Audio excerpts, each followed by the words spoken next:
L'étincelle, c'est un concert l'année dernière pour le compte de la fête des solidarités, où j'ai eu l'occasion d'inviter aller. On a fait deux chansons et on s'est retrouvés. On s'est véritablement retrouvés déjà à la répétition, mais encore plus sur scène. Et voilà, on a eu envie de remettre ça cet été pour une mini tournée. Bah, écoute, moi j'étais dubitatif, donc moi je suis Chris le guitariste, Marca s'est dit ben, jouons ensemble, donc on a répété ensemble, et au moment où on a répété ensemble, je me suis dit mais c'est incroyable, c'est extraordinaire, je sais que c'est un cliché, mais on n'est pas des grands virtuoses, on n'est pas des grands musiciens, mais quand on joue tous ensemble, il y a quelque chose qui se passe, et donc là, tous les mini-doutes que j'avais se sont dissipés, et on a joué ces deux morceaux, et puis on s'est dit, il faut aller plus loin, on s'amuse trop, et on espère que cet amusement sera communicatif.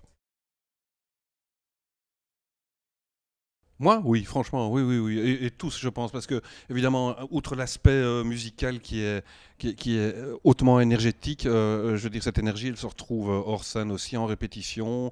Il y a évidemment les souvenirs, mais on passe aussi, franchement, dans le futur. Je veux dire, on s'éclate vraiment, vraiment, vraiment. Je veux dire, on oublie l'âge qu'on a. Heureusement, on est encore en bonne condition physique, et franchement, ça déménage, et je pense que les gens le ressentent.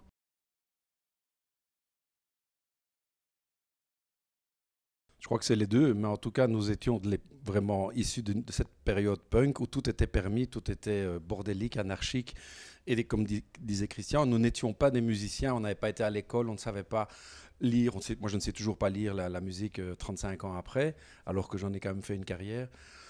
Donc voilà, il y avait cette énergie et je crois que tu as une magie et ça, elle était indescriptible. Cette magie, elle était là et on n'était pas les meilleurs quand tu vois, on a joué à côté de Tissimatic et tout ça. Tissimatic, c'était des très bons musiciens, mais ils avaient l'air de pas s'amuser, tandis que nous, on était vraiment toujours dans l'excès d'énergie et ça se retrouvait sur scène. C'était très communicatif et je crois qu'on peut vraiment dire que nous sommes un groupe punk funkoïde ou funkoïde punk, voilà, basé sur l'énergie avant tout.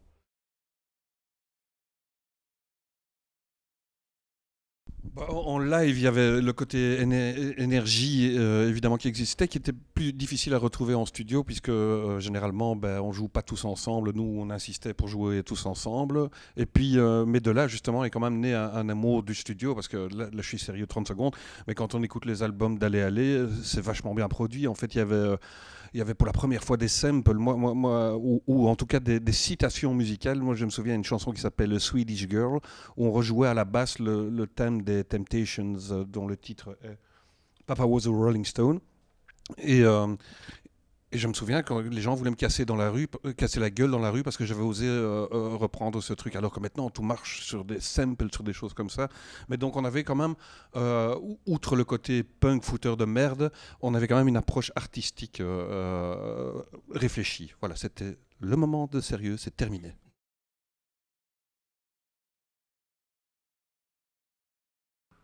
Moi, je crois que on n'était pas prêt. Ça, c'est mon avis. Bon, on va reposer la question à Christian après, mais je crois qu'on n'était pas prêt. On n'était sans doute pas prêt pour le succès.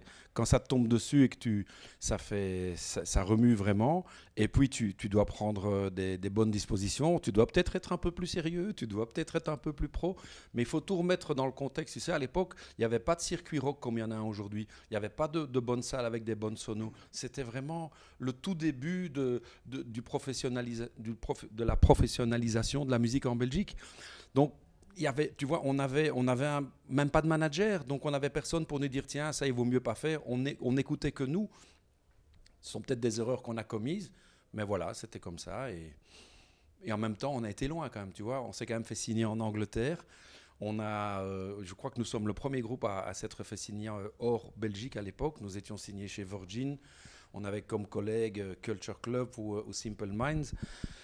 Voilà, on est quand même allé très très loin et c'est vrai qu'à un moment, Sarah est partie et tu sais que sans la chanteuse, quand elle est magnifique, quand elle est sexy comme elle était, comme elle était anglaise, qu'elle avait un accent génial naturellement, aucun groupe belge n'avait ça, une chanteuse avec un accent pareil, quand elle disparaît, bah, tu te retrouves avec une jambe en moins, quoi. Voilà.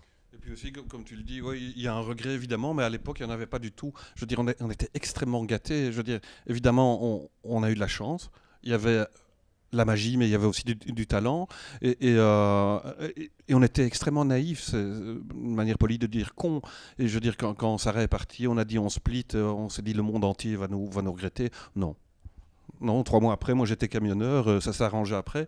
Mais je veux dire, on a vraiment été gâtés. Je veux dire, moi je me souviens, j'avais 18 ans, j'étais voir un concert à Forêt Nationale. Je me suis dit, oh, je ferais bien un groupe l'année prochaine, je vais jouer là. Et l'année prochaine, l'année d'après, je jouais là. Donc le split, ça faisait partie d'une sorte de pseudo-plan de carrière comme ça. Et puis après, ben, le regret est venu aussi. Je veux dire, on est passé à plein d'autres choses.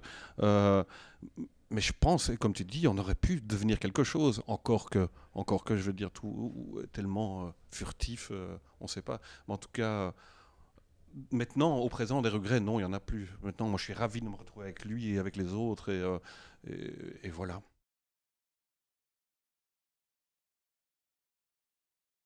Ben, le programme qu'on s'est mis en tête, c'est s'amuser. Donner cet amusement aux gens, le partager.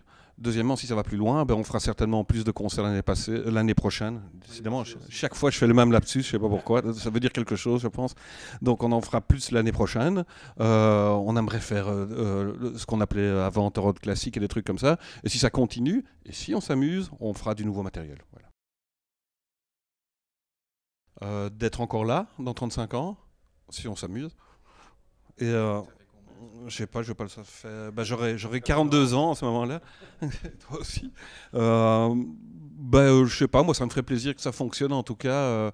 Et parce que, je veux dire, on a chacun des carrières professionnelles. Enfin, lui, il restait dans le business, mais on a chacun des carrières professionnelles intenses. Et pour moi, pour le moment, c'est vraiment une récréation, mais gérée, cette fois-ci, professionnellement.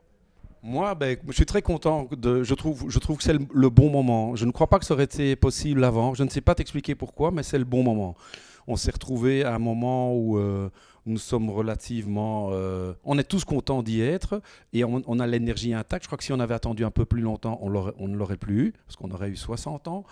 Et donc là, 56 ans, je crois que c'est bon. Tu vois, on dit toujours que l'homme arrive à maturité à 56 ans. Ben, c'est valable aussi pour aller.